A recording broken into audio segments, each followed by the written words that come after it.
5 days to go. Still no signings in. Desperate times, call for desperate measures, and we got a whole lot of updates to get through today. Updates?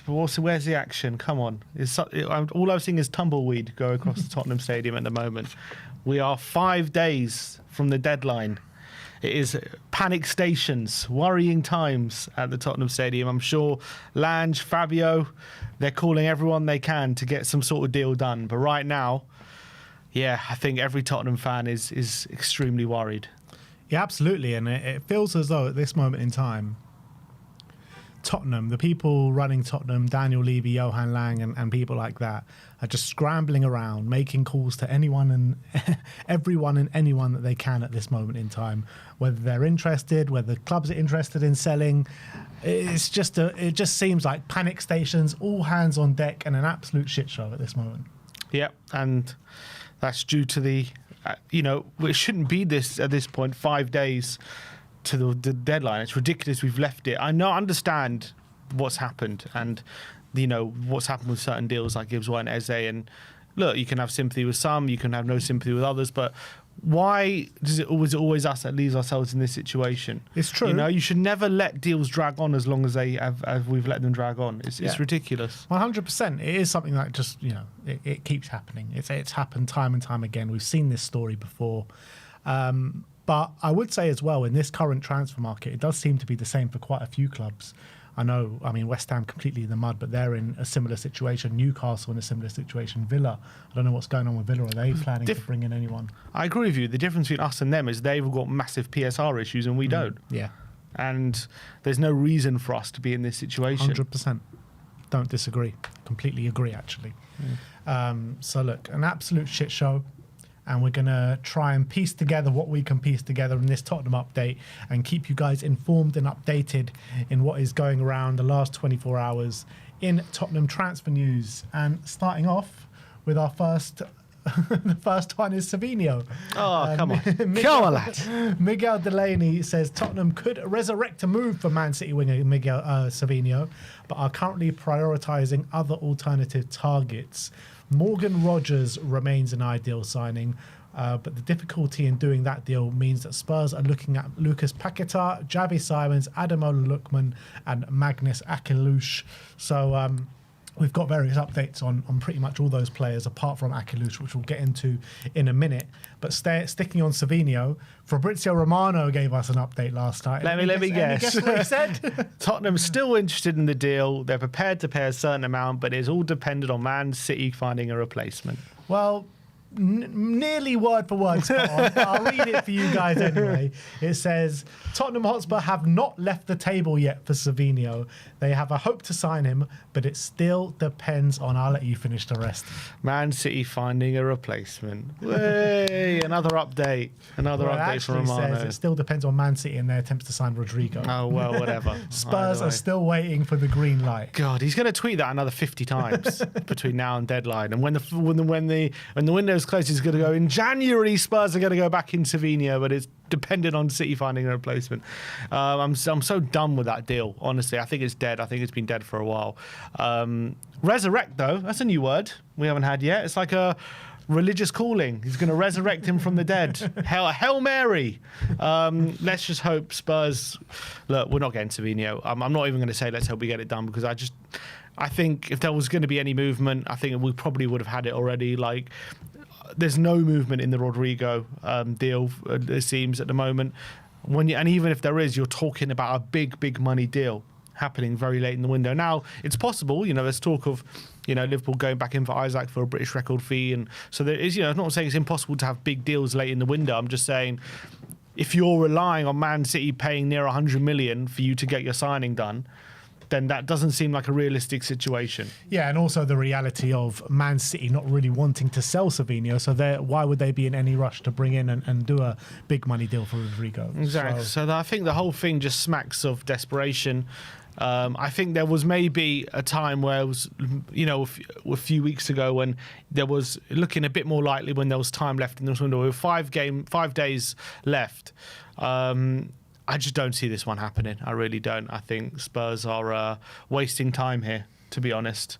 I think Savinho wants to come, but at the end of the day, is he really going to go on strike? Is he really going to push for that move that much? Well, if he was going to do that, he would have done it already.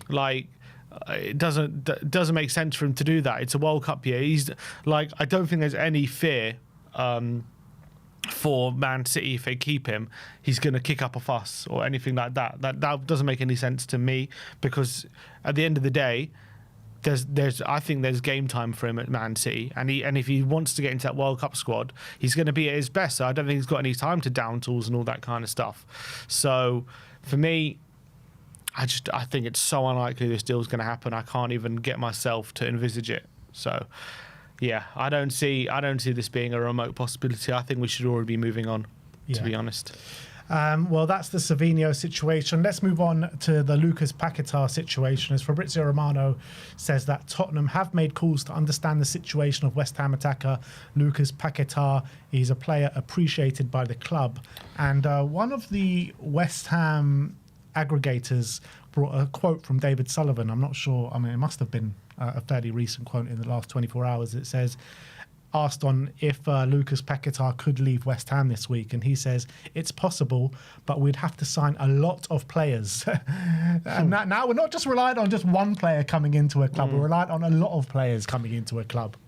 So basically, we're sitting here celebrating whenever West Ham sign a player. So we're going to be closer to Paquetá. Is that this is where our transfer window has left us?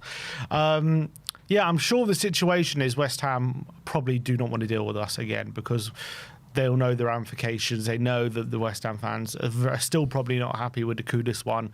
If they sell Paquetá to us, that's only going to aggravate them even more. But they did sell us Kudus, and if the money's right, that would suggest that they would sell Paquetá as well if the conditions are right. I think I've already shown that. So part of me before was like, surely they wouldn't do it again. But part of me is now thinking, I think they really are that soulless. Like, maybe they would.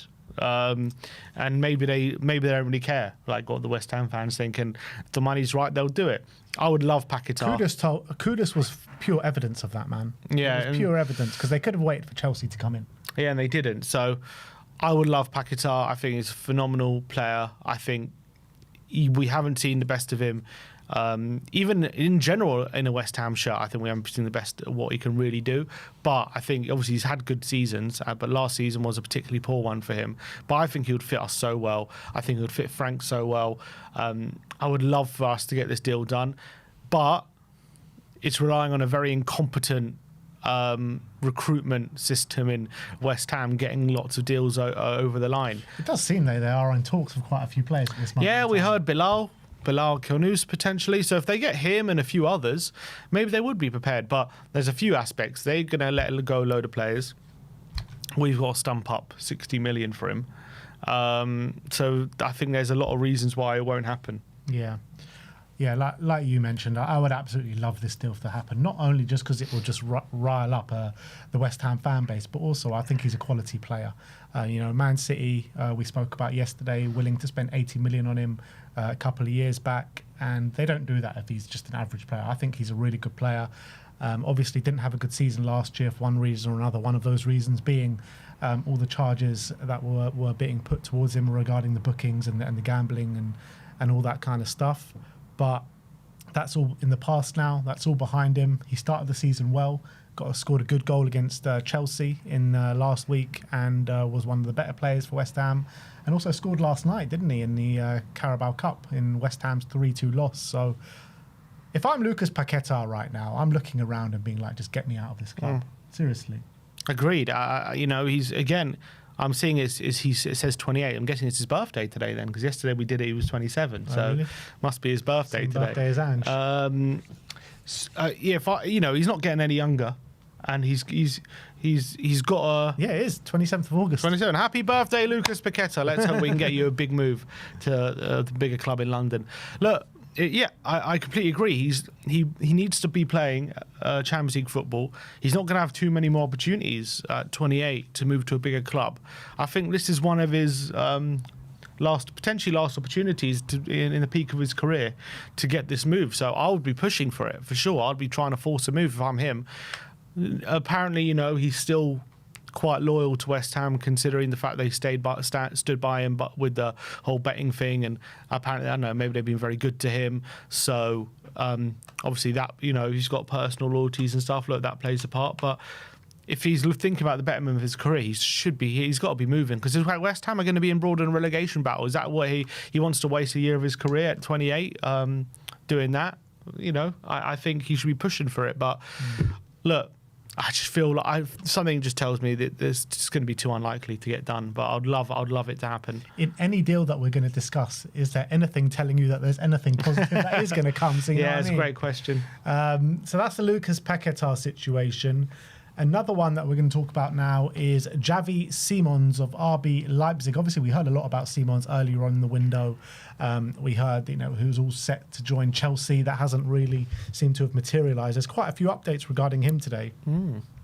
Bild are reporting that Tottenham have made an inquiry over signing Xavi Simons from RB Leipzig. Caught Offside says that Tottenham are lining up a shock swoop for Chelsea transfer target Xavi Simons, who is expected to leave RB Leipzig before the window shuts. Tom Barkley says that Xavi Simons understand there is some interest from Spurs. Chelsea has been his preference, but with that move stalling, potentially could open the door for Tottenham, but would be expensive, not only in fee, which would be around £60 million, but also in wages. It's one to watch as Leipzig are open to selling. And the latest update has been from Matt Law, who's been speaking literally in the last few minutes. And he says that Tottenham are holding talks over a pre-transfer deadline bid for Chelsea transfer target Xavi Simons. So a few people jumping on this now. Well, it's a bit more to it. He says the likelihood is that Spurs will only make an offer if they believe they can quickly close a deal and minimise the threat of Chelsea stealing Simons away. And there is optimism he would be open to a move to North London despite his apparent interest in joining Chelsea. Yeah, it's an interesting one, isn't it? Because the Chelsea one, he looked like guaranteed to join Chelsea. Now they're kind of linked to Fermin Lopez of Barcelona. I don't know what's going on with this, but it doesn't seem to be moving as swiftly as it once was. It seems as though Chelsea need to sell players, because I think a lot of their business is stalled in the last few weeks. And Nkunku's still there. Jackson is still there. They're all up for sale for big money. They've still got, Sterling? He's still there? He's still there, yeah. Sterling's still there. So they need to, they really need to get rid of a lot of players before maybe spending the big money on Xavi Simons. And also, when you look at Xavi Simons, is he a major priority? When you look at they got Palmer, they got João Pedro in that position. So unless they get rid of the players that they're looking to, I think that's what's holding up the deal. I think Romano said that when it comes to the Xavi Simons thing, he said that Chelsea told Leipzig this deal only gets done if Leipzig take a player off their hands, and they haven't wanted to do that, or they haven't agreed to do that. So that tells me maybe right now they're not looking to spend that money. They're looking to spend a lot less and give away a player, unless they get the money they're looking for Jackson and Nkunku. But it seems as though they're demanding massive money for, especially Jackson. I don't know what the deal is with Nkunku. Yeah, but Jackson, I think there's quite advanced talks with Bayern Munich at the moment. I think Jackson's agreed personal terms, but are they going to agree to pay? I mean, they are. The opening price tag was 80 million, nuts. Which is nuts. I don't think Bayern are going to get anywhere near that. Yeah. So I don't know what they're willing to accept. So look, maybe there is an opening. Maybe we do. I guess I said this about Eze, but you put the money on the table and say, we want you right now. We're not, you don't have to wait around. There's no kind of hesitation here. We're really serious about you and we want you. But I think this is just a deal that's primed for a Chelsea hijack if we go in for it. You know what I mean? It's just one of those. I do believe it makes sense that he would want Chelsea, and that he's been in talks and his maybe his heart's set on Chelsea, big club, and they're always looking to win the big things, which obviously we're not at the moment. They've always been quite a trendy club for a lot of foreign players moving to London. They like going to Chelsea. They get paid good money and stuff like that, and also they're always competing for big trophies. So I think he's probably looked at that and thinking, yeah, I would love to go there. So if we come in for it, and then is he going to wait for Chelsea? That's the problem. Is he going to wait for Chelsea to come back in with a bid like Eze did? That's obviously the worry. So I understand, it says here we're only going to go for it if there's a likelihood that we can get it done quickly. And I guess we'll see whether we go for it or not. What is quickly, though? There's just only 5 days left of the window. Exactly, 24 hours. It's got to be done exactly. So like Arsenal did with Eze, swoop in and just get it done, get it. But how we do business is usually we like to stall and we like to comb there's over no room everything. for that anymore. There's no room for that. Like, there's literally 5 days left. If we're going to want to get anyone in, it has to all of the deal. Anyone that we have to bring in has to be a swift move to bring him in very quickly. There's no room for these Daniel Levy drawn out negotiations anymore. It's either you get the player or you don't.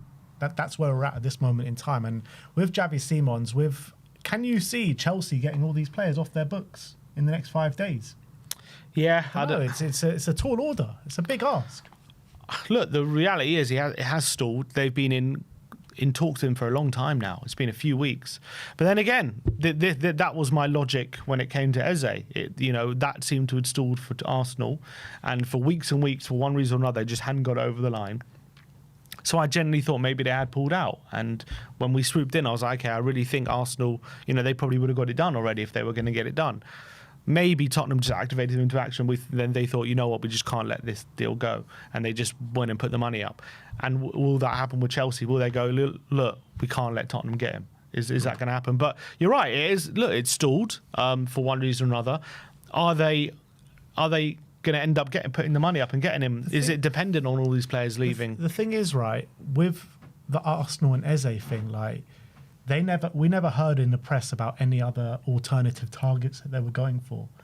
Chelsea, we've heard, Garnacho that they want to get, the guy from Barcelona that they want to get. So there are other targets that are in play for Chelsea. So this isn't the only guy. And it seems as though, to me, when you're following what's going on in the press, the Garnacho and the Barcelona kid, Fermin Lopez, they seem to be a bit more hot off the press at this moment in time than Xavi Simons. Well, I know for a fact, not for a fact, sorry, but I think there was a report. I read a report yesterday. I think it was from Matt Law. He said that at this moment in time, Chelsea are prioritising a move for Garnacho over Xavi Simons due to the position. If that's the case, and they haven't got that one over the line yet, maybe there is an opening. But I just don't want to get too excited again. I really don't. We haven't heard anything about a deal being close. Let's be honest. We've heard about talks. It's great that we're in talks with him. I said, remember, day after the Eze deal collapsed, I said, go and get Xavi Simons. That deal for Chelsea hasn't been done yet. Put the money on the table and go and get him. This has been, obviously, he would be probably top of the list and someone I'd want. I've wanted him all summer. I'm a massive fan of his talent. Even since he was at PSV, I thought he's been absolutely fantastic. But at the moment in time, he's been in talks with Chelsea for a long time. Are they waiting for something to happen for them to get this deal done? Will that thing, whatever it is they're waiting for, happen and we get gazumped yet again? Are we willing to, put the money down? I hope we are, and I'm sure we are. But who said it? Tom Barkley said there's a wages issue. What are his wage demands? Are we gonna have to break the wage structure? Is he going to ask for 300 grand? Are Chelsea going to be willing to pay him 250 to 300,000 over like an 8-year period or whatever, something stupid? And we're obviously not going to do that. Like, there's a lot of stuff potentially still would prevent Tottenham from doing a deal here, even if Chelsea do pull out. So yeah, I'm looking at his wages right now. I'm looking at RB Leipzig's wage. Timo Werner's still their top earner. That's crazy. Nuts. But Xavi Simons is on 115 euros. So around 100 or just under 100 grand. So it's definitely something that Spurs can give him a big pay rise. Yeah, we can give him a big pay rise. But what was he promised at Chelsea? You know what I mean? Was he promised like much bigger wages? Is he going to want that matched? Let's hope. Let's pray and hope, because this would be one hell of a transfer window save if we get Xavi Simons in. It would be incredible. It would be unbelievable business, potentially even better than Eze. Like, in terms of, I think Eze is probably a better player right now, but when it comes to his ceiling and how good he could potentially be, his versatility, the quality he has, like, he's right up there. Does he come in as a 10 or a left winger? 10 for sure. He's a 10. I think that's his best position. He's a 10. Can play on the left wing as well. It's like very similar to he's Eze like a Foden. He's like that's how I describe him. He's very much like a Phil Foden kind of player. Like, he can do a job on the wing, but I think his best position is behind the striker or in the 10, really. I think he'd be a phenomenal.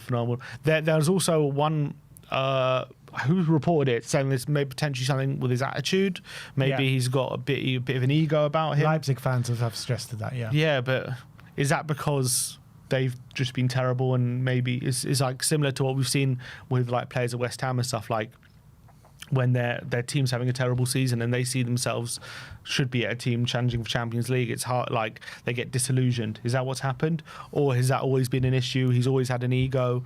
I know at PSG, I think there were potentially some attitude problems there, if I remember, which I think made them go on loan and some stuff. I don't know. Look, I actually don't know for sure. Like, I haven't read up on if I know like he has an ego and stuff, but I have heard that mentioned, and we know Frank has a no dickheads policy, so I don't know if that would come into effect. Yeah, look, we'll have to wait and see what happens, but it does.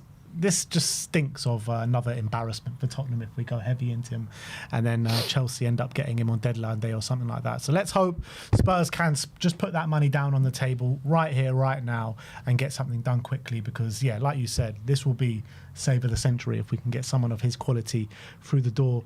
Next up, we're going to talk about Antoine Semenyo, as Fabrizio Romano said last night, that Semenyo has been discussed internally in the last 24 hours at Tottenham Hotspur, but it would be a difficult deal to do. However, Graham Bailey says that Bournemouth have laughed off suggestions that Semenyo could leave the club during this window.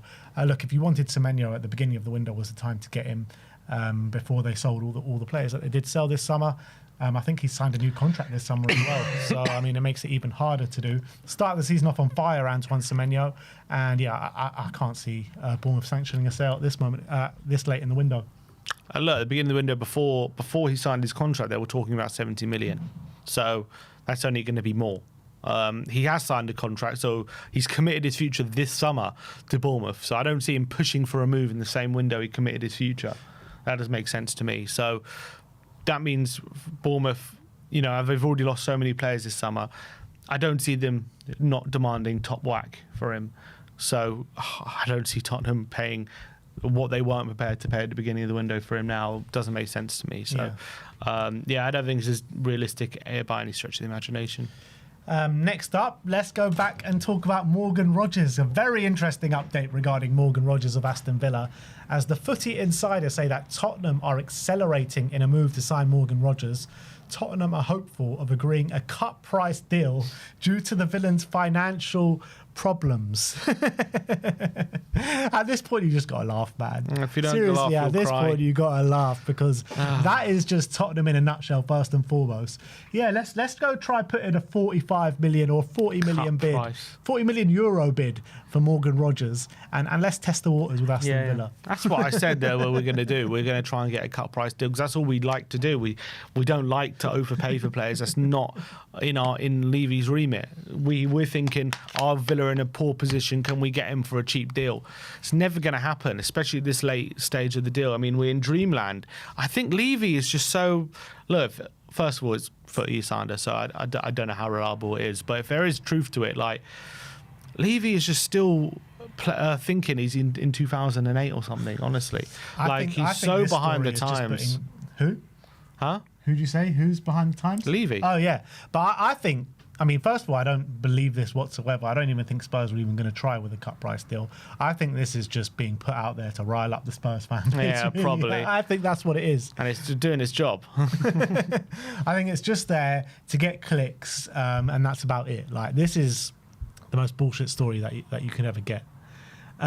Next up, this story broke last night regarding Adrian Rabiot, as Fabrice Hawkins says that Tottenham are amongst the clubs who have held talks with Adrian Rabiot's entourage.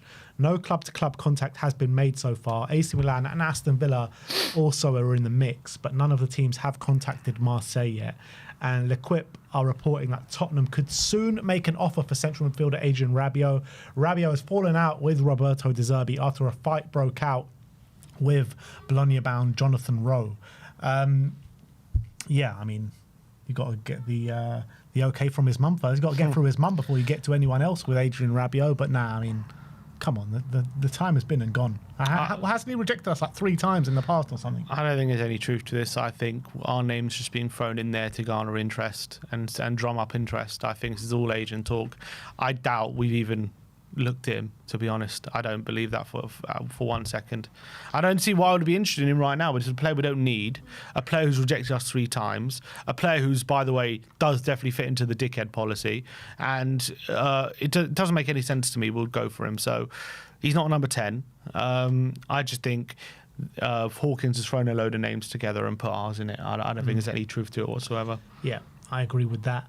Let's talk about Luka Vusković, because Romano said yesterday that Hamburg have got the green light from Tottenham regarding a loan move for Luka to go to the Bundesliga. No buy option, obviously, straight loan, and seen as a key part of the future project at Tottenham. Huge talent. I mean, all of that goes without saying, obviously. But yeah, with him getting the green light from Spurs to finally go out on loan, does that suggest that we're getting a centre-back? Is Dragusin going to be quicker than we all anticipate? Is Kota Takai, who nobody's talking about at this moment in time, going to be part of the squad? Like, what the hell's going on? Could be none of the above, to be honest. Not knowing this club, I just think we feel Vusković needs another year of development, and that's fair. If he's only 18, despite the fact, whenever he's played in pre-season, he's quite good. So if I told you after the Reading game he's going to be going out on loan without potentially no replacement, that would have seemed a bit silly. But here we are, and that's looking the most likely scenario. I don't think it suggests we're close to anyone coming in, although I think it should. I think, like, in reality, it should mean we're bringing someone in. I don't necessarily think it does, and I just think I think maybe we're going to go with what we got right now. Yeah, that's what I'm saying. Like, does it suggest that Dragusin might be back soon? Because we need that 4th centre back. We can't go in surely without only 3. Yeah. Or Takai. I know Takai is getting closer, but I don't know if he's considered an option. I got no idea what's going on with him. No one ever talks. Not even Frank. No one ever talks about Kota Takai. Yeah. It just blows my mind. Like, what the hell is it all about? Which always, like, this is what annoys me when when we linked with him first, and all these people doing videos. Look how good he is, and like people are going to be surprised by him, and blah blah blah. And then he comes and it's like not even considered an option potentially. Like, what's the point? Was from Ali Gold when we signed him is that he's come here to be part of the first team. Mm-hmm. That's what the report was. Yeah, that's why we've signed him. Well, maybe he will be still, and then they'll be fine. So if that's the case, apparently he's back training, not with the team, but individual training. So maybe after the international break he'll be available, and then we'll get to see. But he's had no pre-season. I doubt I can see Frank throwing him straight in. He's going to have to bet him in. Well, he has had no pre-season, but he's coming off the back of playing in the Japanese league. Like, okay, but he hasn't been training with our team. Yeah, true. So that's a problem. I'm saying, like, in terms of pre-season, it's a lot. I know it's a lot of tactical as well, but it's a lot about fitness. Like, in terms of the fitness side of things, I know he's been injured, but he has been playing week in, week out. When did we sign him? In July, or June? We signed him just before pre-season, I think, just before the start of pre-season. When we went to Luton, I think he'd been at the club for like because he I think we just signed him because remember he turned up late to that Luton game, didn't he? Yeah. And he was walking around the pitch. Yeah, and the weekend before that he played in the Japanese what date league. is that? That's early July. So he hasn't played since then? Yeah. So you're potentially, when he comes back after international break, that's September, that's 2 months. Yeah. So he hasn't played any football. He hasn't been training with our team because he's been injured, or we haven't seen him in training. Like, it's going to take a while for him to bed back in, and also probably rebuild himself. Yeah, you're not wrong there.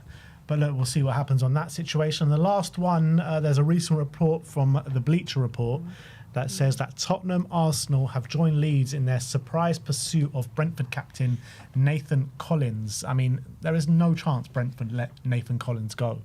With 5 days left of the window after just naming him captain, after how they've been stripped so much already.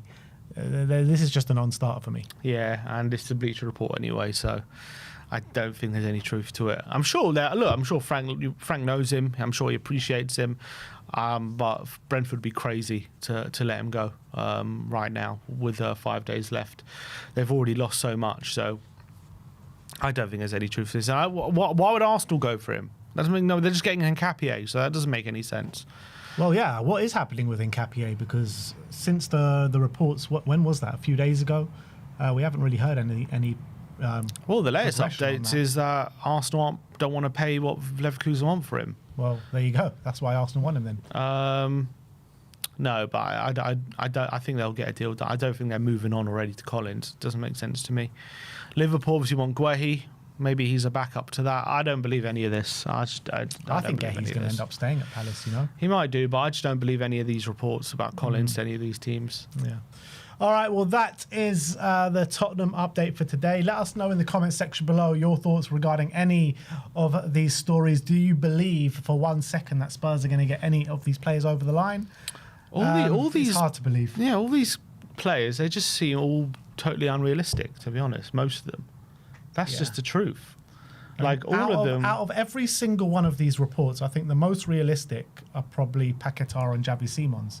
And even them, I can't really see us getting. Yeah, I just think even that at this late stage with Simons still probably holding out for Chelsea, with Paquetá, with us relying on West Ham signing a bunch of players and also West Ham dealing with us and Tottenham spending 60 million on him. Like, there's a lot of reasons why that deal won't happen as well. Like, all these, it seems just like a mad scramble for unrealistic targets, which very low percentage chance of getting any of them over the line. Yeah. That's what it seems. That's true. But also, when we first got linked to Mohamed Kudus, we thought that was an unrealistic target as well. So you never know what can happen in the last 5 days. I know, but we can't keep going back to that saying, well, we signed Kudus, so anything's possible. Like, yeah, clearly West Ham felt he had a bad season and were willing to sell him, and we got there ahead of Chelsea. Fair enough. That was a deal I didn't think possible only because we got him off West Ham. But these deals just seem even more unlikely, to be honest, when you look at the context of the deals that need to be done. But as well, I feel like we look at it more negatively because of what we've been through this summer. Not necessarily. I even if we hadn't been through, I'd be looking at these deals thinking they're all very unlikely and all very low percentage. Fine, that might be true, but I guarantee you if we hadn't gone through what we've gone through this summer, you'd get a lot more excited about these deals than what you're getting. I'm not... Maybe, but that's probably fair because we've got a lot of PTSD of what's happened this summer. I get that. I'd be a lot more excited about the potential of them happening. But right now, we're not hearing any deals agreed. We're not hearing any bids even put in as of yet. We're not hearing we're close to anything. We're looking at the conditions of all the deals and the potentials of all the deals that we're lining up for. And just objectively, they are all very unlikely to happen or are all very hard to pull off and all very low percentage chance of happening. Mm-hmm. So this isn't me saying, we failed at Gibbs White, we failed at Eze, so we're going to fail with these ones. I'm just looking objectively at all these deals, and there's nothing that objectively I think is easy to do or is a good chance we can get done. What is ever easy to do for Tottenham Hotspur? If you put a report saying Tottenham have opened talks with Leicester for LBL, El Canoes, I'd be like, okay, yeah, that makes sense. We can probably get that done. That's probably a high percentage chance. That would be different. I'm talking about these deals that have been put forward in these links, right? I'm saying all of them are very low percentage, and all of them are there's a lot of reasons why all of them won't happen, and they're all very, very difficult to do, especially at this late stage. Mm-hmm. So, it's hard for me to get excited about any of these deals right now until I'm hearing that we're close or something's really advancing. Nothing is advanced yet on these deals, as of yet. So, we'll just have to wait and see. But we've left ourselves in a very tight spot here. Yeah, as we do pretty much every summer. So, nothing new here at Tottenham Hotspur. All we're going to have to do is sit and wait. Don't worry, guys, it's nearly over. 5 days left to go. And it's a weird one, isn't it? Because Josh was saying, yesterday in the WhatsApp group, I just want this transfer window to close. I'm just desperate for it to close now because I'm just sick of it. And it got me thinking, if the window was closed right now, today, we would all be so happy because we've just beaten City. We're top of, we beat Burnley 3-0. Frank is doing so well. We've, every game we play at the moment, we're doing well. At the moment, it's like we play and then this transfer window completely beats us down and we're all losing our minds because we haven't got this player and that player. And fair enough, there's a reason for it, right? Because we need players in certain positions. I understand it. I'm just saying, once that window closes and we're just winning games without this madness of the window, we can just relax a bit. It just feels like we're all on edge at the moment because we just know we need to get these players through the door and nothing seems to be happening. And even though we're winning on the weekend, it's still cool. There's still so much depression in this fan base at the moment. Yeah, but it's only 2 games. It's only 2 games. Like, we're desperate for these players. It's not that we just want them just because, you know, we want us to have that kind of dopamine hit of making signings. We want these players because we're in desperate need of them. So if the window was to shut yesterday, I would still be as frustrated because we haven't got the targets that we've needed. There's still massive holes in the squad. All right, but yes, fine. It's been great at the start of the season. Frank's doing unbelievably well with the first 2 games, but a couple of injuries, and then we're like down to our bare bones again. Okay, I understand. Yeah, but you're talking like this because the window is still open and we need to get these players. If let's say that the window closed before the start of the season, right? Well, no one would be talking about after each win, oh yeah, but we don't have this player. Everyone would just be happy that we're winning and happy that we're playing well. But when it falls flat on his arse, like it usually does, then we're going to go back to the window. But it hasn't yet. That's my point. So we would all currently still be happy. Like, we wouldn't be just going crazy on the transfer window like we currently are because it's still open and that opportunity of all of it changing is there. It's short-term happiness. Of course, that's football. Football is game by game. You live in the moment. That's what football's about. You live in the moment, but you also you got to think ahead and you got to plan ahead, and it's something that we haven't been doing. I'm not saying I'm not saying that. I'm just saying the window is obviously making us all go crazy. Yeah, 100%. And I'm not saying it's wrong because I understand. Look, I've more than anyone want new signings, want a new player. I'm just saying if the window had closed before the start of the season, like none of us would be in the same headspace we are right now. Yeah, maybe. It's true. We wouldn't. We'll just be happy that we're playing well and winning. And like we wouldn't look the next game and if something goes wrong down the line, that's down the line's problem. Like right now, a lot of that we're playing well. We've just been to Man City and won. Frank is showing a lot of tactical flexibility, showing a lot of impressive things. So like that would be the focus. But right now it's like we win and we're happy for like 24 hours and the focus goes right back to what we're doing in the window, who are we signing, how do we get that in? Obviously we can't do that if the window's closed, can we? It's just about the focus will continue on how good we're playing. I don't know, man. I think I'd be frustrated even if the window was shut because we're just desperate. Look, I agree that I'm happy with the way things are going.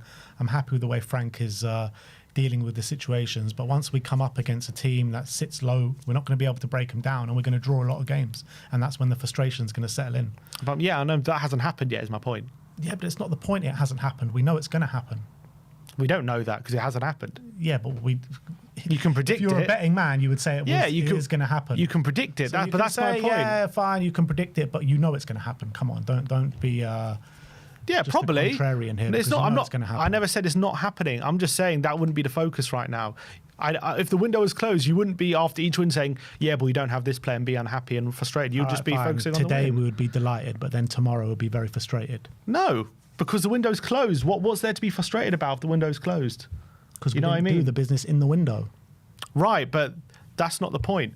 It is the point. It's not. The exact point. It's not because it's not the point because you say it's not the point. No, it's not the point. If the window was closed, there's no point complaining because it'll already be closed. Oh, trust me, we've done our fair share of complaining. Yeah, once windows have been shut. Yeah, when we started failing. Yeah, and that's going to happen. I understand that. Okay, whatever. You're missing my point. It's fine. Let's move on. Anyway, that is our Tottenham update. And let us know in the comment section below, do you feel like any of these deals will get over the line? Because obviously it's a very frustrating time. So try shed some light into the situation.